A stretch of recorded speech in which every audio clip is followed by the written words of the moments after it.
हे सर्वज्ञ देव त्रिकाल नमोस्तु नमोस्तु नमोस्तु। इस पंचम काल में वर्षों से मंदिर जी में पद में रहकर निर्माल का उपभोग करते हैं, तो ऐसे मनुष्य को, ऐसे पदाधिकारी को कौन से कर्म का बंधेगा और उस निर्माल का जो उपभोग कर रहे हैं। भव्य, हाँ जी, आपने तो पूरे विश्व के लोगों के मन का प्रश्न कर दिया है, लेकिन संभल के सुनना और संभल के जीना।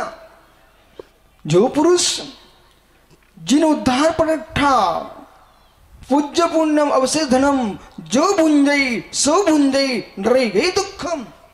जीर्णोद्धार के नाम से, तीर्थ के नाम से, पंचकनक के नाम से, धर्मशाला के नाम से, हे मित्र गुरुओं के बिहार के नाम से, तीर्थ वंदना के लिए यात्रियों के ले जाने के नाम से जो अवशेष धन को भोगता है वो नरक गति को प्राप्त होता है। इतना ही नहीं, माँ ने दान दिया, पिता ने दान की घोषणा की और पुत्र ने उसका भोग किया, नहीं दिया, जो सो भगनी के साथ अब ब्रह्म सेवन का जो पाप लगता है, माँ के पिता के दिए दान को जो भोगता है वो भी बेचारी वो दोष को प्राप्त होता है।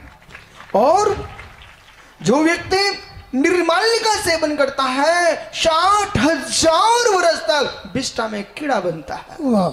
इसलिए इतना ही नहीं, यदि आप जिनालय में आए हो, मंदिर की चटाई में बैठे हो, नमोकार की जाप के लिए रखी गई है, पूजन पाठ के लिए रखी गई है, घर की बातें कर रहे हो मित्र, तो तुमको पाप का बंध हो जाएगा। इसलिए मंदिर के स्थानों पर बैठ करके भी ये आपने ऐसा काम किया, मंदिर का काम करा रहे थे, सीमेंट की बोली खाली हो गई और प्रशांत अपने घर लेके चला गया। क्या बात है, क्या बात है, बहुत सही। यदि घर लेके चला गया, उसने घर में बैठ करके भले उस पर बैठ के नमोकार की माला फेरी हो, तब भी वो मंदिर की सीमेंट की बोरी थी। यदि मंदिर में लगे बादाम के वृक्ष, मंदिर में लगे आम के वृक्ष, उन्हें तोड़ तोड़ अपने घर ले जाएगा। बेटा जैसे बाजार में पैसे दे के आओगे, ऐसे मंदिर में डाल देना, अंदर निर्माल्य खाने का दोष लगेगा।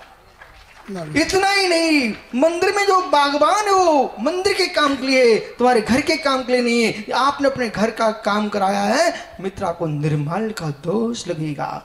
इसलिए जिनको दुर्गति से बचना है, निर्माल्य खाना तो बहुत बड़ा पाप है। अपनी दुकानें किराए पर, मंदिर की दुकान पर कब्जा, मुखपत का बंधन, मुखपत का चंदन घिसमेरे बंधन विजय भाई। ओहो 100 वर्ष हो गए, 50 वर्ष हो गए, मंदिर की दुकान का 1 रुपये किराया देता है, वो अपनी दुकान का 50 लाख की पगड़ी लेता है, उस बेचारी का क्या होगा। इसलिए अपने जीवन में ध्यान रखना, संसार की दुर्गति से बचना है तो ईमानदारी से काम करना। मंदिर के भवनों में रहते हो तो उसका वैसे ही प्रयोग करना जैसे दूसरे के भवनों में रहते हो। इसलिए श्रेष्ठ यही है कि किसी प्रकार के निर्माल का सेवन ना करें, न कराएं, न अनुमोदन करें। जो निर्माल का खाता हो उसकी छाया पड़ा पानी मत पी लेना। हे सर्वज्ञ देव, इस पंचम काल में इस समय उस पर क्या दोष लगेगा? वो तो मरने के उपरांत नरक गति और ये आपने बताया, आपको बोध होना चाहिए इसी भव में। हाँ, उसके बारे में जानकारी है ना बे मित्रो, धन्य कुमार से मिलना, इसी भव में दरिद्री हो जाते हैं, कुष्ठी हो जाते हैं।